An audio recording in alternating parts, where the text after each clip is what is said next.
السلام عليكم ورحمة الله وبركاته. أحلى متابعينا ولاء يوسف. عنوان الفيديو النهاردة أنا عملت من 5 متر قماش الطقم الجميل ده زي ما انتم شايفينه كده. ده قطن تركي، قطن 100% قطن صافي. طبعا ده معمول ب5 متر قماش، كرانيش جنبين. زي ما انتم شايفين ارتفاع الكورنيش اهوت. انا عامله الكورنيش ارتفاعه 25، والاتجاه التاني كذلك الكورنيش اهو، عشان بس السير صغير اهو. بصوا شايفين ارتفاعه 25.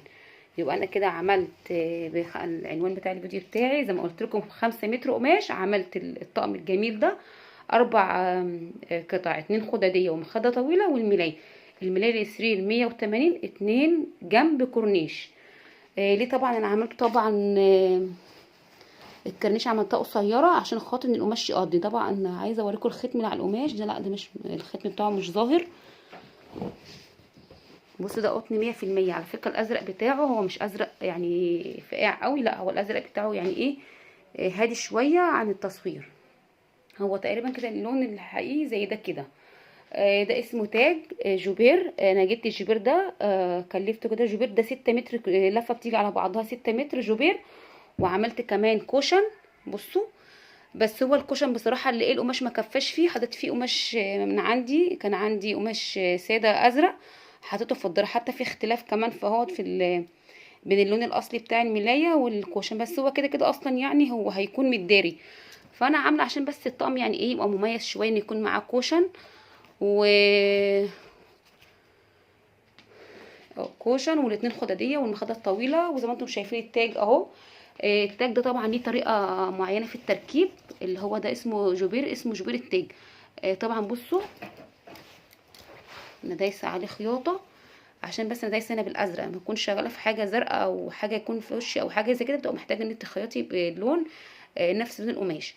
انا دايسه على التاج في النص، ودايسه كمان من عند الكورنيش، وبعد كده ماشيه زجزاج اهو مع التاج. انا عامله لكم فيديو ان شاء الله بطريقه الدوسه على التاج ده وانا شغاله في الطقم.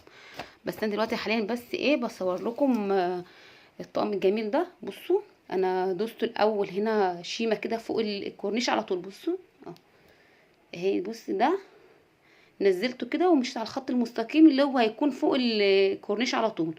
دوست هنا وبعدين دوست في النص، وبعدين بقى ايه مشيت الزجزاج ده اللي هو بتاع التاج ده كده عشان يكون ثابت، بحيث ان هو مع الغسيل او اي شيء ما يحصلش حاجه للجوبير دوت او مثلا يتقطع مع الغسيل وكده، ان هو يكون مفروض وكويس في الطقم.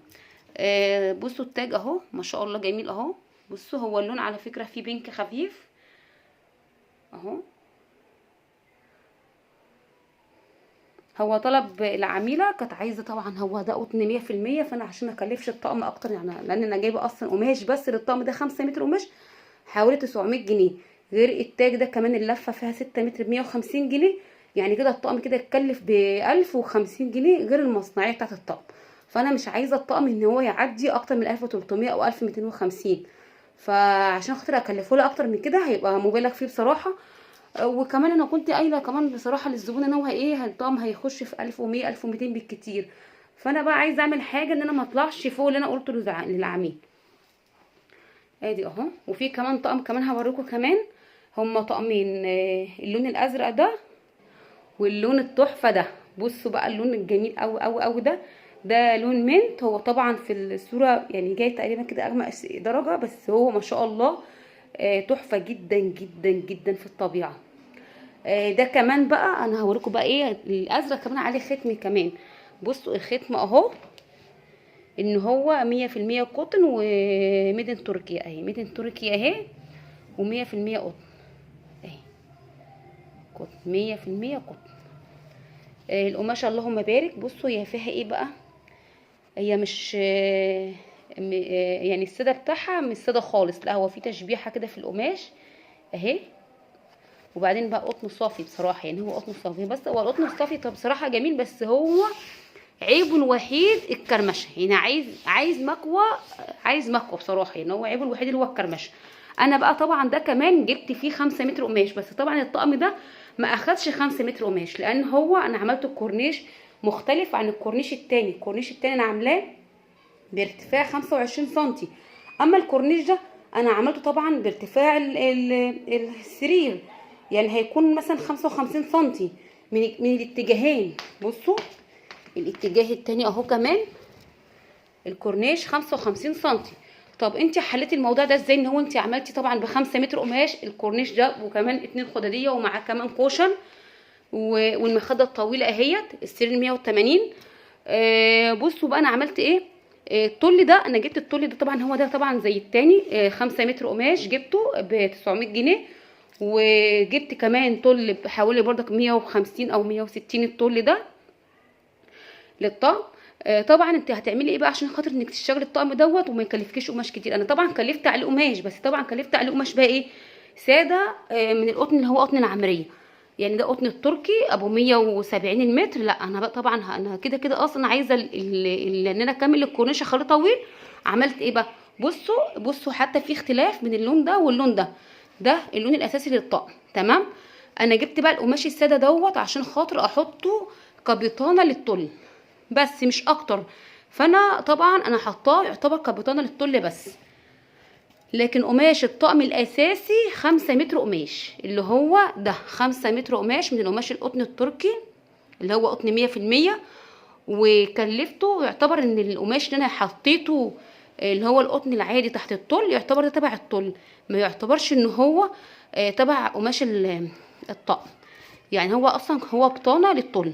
يعني احنا يعتبر هنا عملت ب5 متر قماش طقم السرير ده وطقم السرير التاني، بس انا عامله للطل طبعا بطانه تحت منه. بصوا انا عايزاكم بس تشتغلوا، يعني اللي بيشتغل في مهنه يحبها ويحاول يقلل في التكلفه عليه وعلى العميل، بحيث ان انا زي ما قلت لكم انا جبت من ده 1.5 متر قماش مع الطل كمان. الطل جايبه 2.5 متر طل، بس طبعا الطل ما يعني فاض معايا خط وممكن يعمل طقم تاني جنب واحد، يعني فاض. طبعا الطل ده بيبقى كنارات، الطل ده عرض 150. عايزه اوريكم برضك، هوريكم ان شاء الله برضك شكل الطل، بس انا عامله الفيديو طبعا هيكون مباشر على طول انزله. سامحوني طبعا في التأثير ان انا بأثر مثلا في تنزيل الفيديوهات وكده، بس بصراحه انا ما عملت يعني في طبعا تعليقات كده بتبقى سلبيه ان انا مثلا شرحي مش مفهوم او كده، فده حاجه بتخليني ان انا ايه اقول طب انا اصلا كده كده شرحي مش مفهوم، فانا اتعب نفسي ليه؟ فان انا يعني ان انا اشرح والناس بتعلق لي تقول لي شرحك مش مفهوم.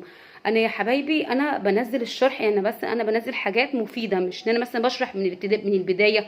انا زي ما قلت لكم قبل كده انا لسه مستجده في موضوع اليوتيوب، وهو حاجه كده كمساعده بنزل لكم حاجات مفيده ان انا مثلا ايه اوريكم موديلات بتاعتي او مثلا اعرفكم مثلا ايه الاقمشه.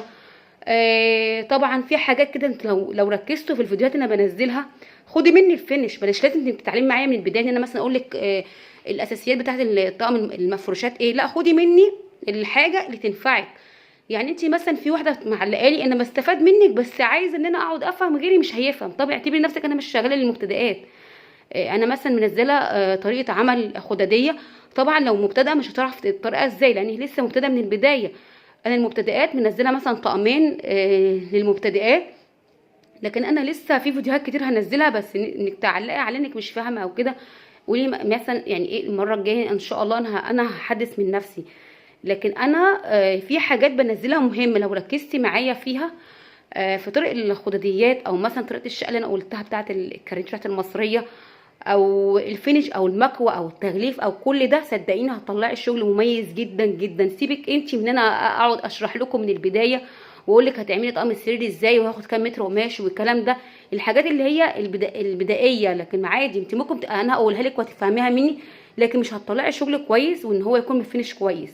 انا خدي مني الفينش، خدي مني الفينش وخدي مني الحاجات المهمه، طريقه عمل خداديه مثلا بطريقه كويسه، فينش المكوى، تغليف، في حاجات كتير قوي ان شاء الله هنزلها لكم على مراحل.